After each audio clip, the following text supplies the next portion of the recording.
Hi, everybody. I'm Kevin Nelson here, joined by head coach of the Linfield Wildcats women's basketball team, Casey Bunn-Wilson. Coach, winners of 3 of your last 4 games, getting back into the swing of things. Well, let's go way back and talk about games that happened at the beginning of January. First, you went to the Wits in Eastern Washington, Whitworth, always tough to play there, tough to travel in the snow and all that stuff. But kind of talk me through those games against 2 teams that always seem to be in the top 25. Yeah, the Whitman game was tough. We had 30 turnovers that game, and that really killed us. Sheesh. And I think they scored on half of them. So we didn't put ourselves in a very good situation there. But then, bounced back against Whitworth and fought really hard that game. Came up short, but I felt like if there was a few more minutes, we would have pulled it out. So we're looking forward to having them back at our place. For sure. You've seen scorers kind of emerge. Molly Danielson, let's talk about her performance that she had, I believe, in that Tuesday game against Pacific after you got back from that. A big game for her, 20 points, a career high for the freshman. Mm-hmm. Molly's been doing a great job. She works really hard, and she wants to be better and better and better, and she meets a goal, then she sets another one and continues to break them. So, she's doing a great job. She doesn't like the phrase freshman mistakes, so she does as much as she can to not have any of those. And, she stepped into that starting lineup and has been doing a really good job for us. Quincy Gibson also had 20 points in that game. It seems like she's had an up-and-down season, but when she's on, she's one of the best scorers in the conference. I agree.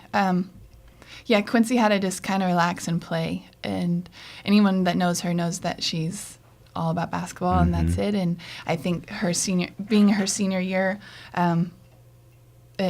it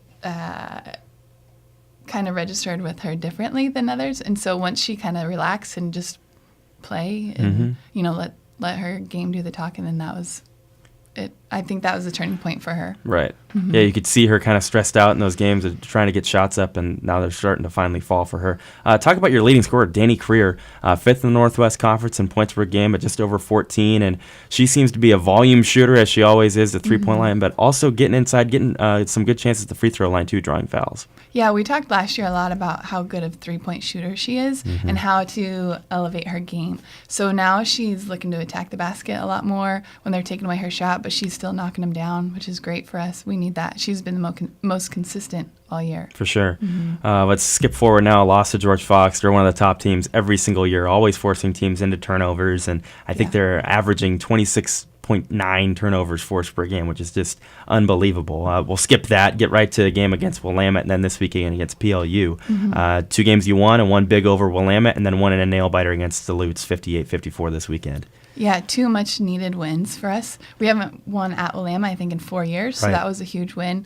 I think Joe said on the radio, I heard him during the game, he said the Wildcats are hitting on all cylinders, and he was right. That game we shot 50% from the field goal line and over 50 from the 3.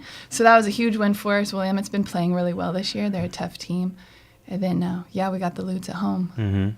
Yeah, that game, the second quarter, really, really poor for your team. But to see them bounce back and kind of just get back into the groove that they were in the first quarter, 2 totally different teams on Saturday night.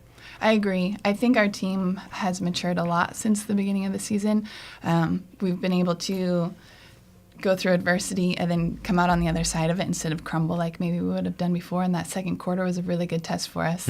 So we went into halftime, and I just told them to relax, and not every shot's going to fall. And 40% is a good percentage, which means less than half. So I think we were getting really good shots. They just weren't falling like the night before. So that was a little bit frustrating. Yeah, and just seeing them bounce back in the third quarter, really uplifting, good to see. So this Friday night, you go to Portland, you take on Lewis and Clark, one of the top teams in the conference this year. Aisha Afalabi playing out of her mind. How do you game plan for a player like that that's so game-changing? Yeah, she's tough, and she's been playing really well. We have a few things in mind. Hopefully limit her touches, limit her looks at the basket, keep her out of the key would be great. The Loggers are the team that comes to McMinnville on Saturday night. They're undefeated in the conference at 8-0 right now.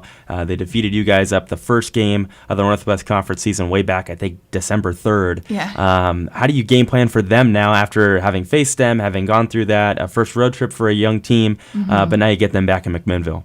Yeah, like you said, that was early on, and they're a great team. They're going to be tough. But hopefully we give them a better run this time around. Hopefully we're more well-prepared for the Northwest Conference and those games and how much of a battle it is every night.